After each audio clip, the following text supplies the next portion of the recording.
இங்க வந்திருக்கிற இந்த கூட்டம் காசு கொடுத்து கூட்டம் வந்த கூட்டம் இல்ல,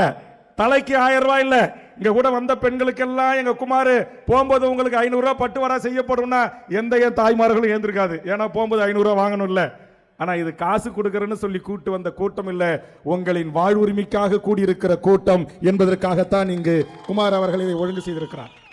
சேகர் அவர்களும் நம்முடைய சிவசுந்தரம் போன்றவர்களும் கட்சியினுடைய இன்னும் முன்னணி பிரமுகர்களும் இங்கே இவ்வளவு பதாகைகள், இவ்வளவு கொடிகள், இவ்வளவு தோரணங்கள் வழிநெடுக்க ஒரு 40 கிலோமீட்டர் தூரம் நான் வருகின்ற வழியிலும் செல்கின்ற வழியிலும் இதையெல்லாம் செய்து இந்த மக்களிடத்தில் ஒரு விழிப்புணர்வை உருவாக்கி உங்களுக்காக, இந்த மண்ணுக்காக, இந்த மொழிக்காக, இந்த இனத்திற்காக, தமிழ் சமூகத்தின் வேலை வாய்ப்பு உரிமைக்காக தமிழ்நாட்டில் ஒரு அரசியல் கட்சி எந்தவித எதிர்பார்ப்பும் இல்லாமல் களத்தில் இறங்கி ரத்தம் சிந்தி வேர்வை சிந்து வழக்குகளை சந்தித்து சிறை கொட்டடையில் அடிபட்டு இந்த தமிழ் சமூகத்தின் வாழ்வுரிமை பிரச்சனைகளுக்காக இன்றைக்கு களத்தில் போராடுகிறது என்று சொன்னால் அது தமிழக வாழ்வுரிமை கட்சி என்பதை உணர்ந்த காரணத்தினால்தான்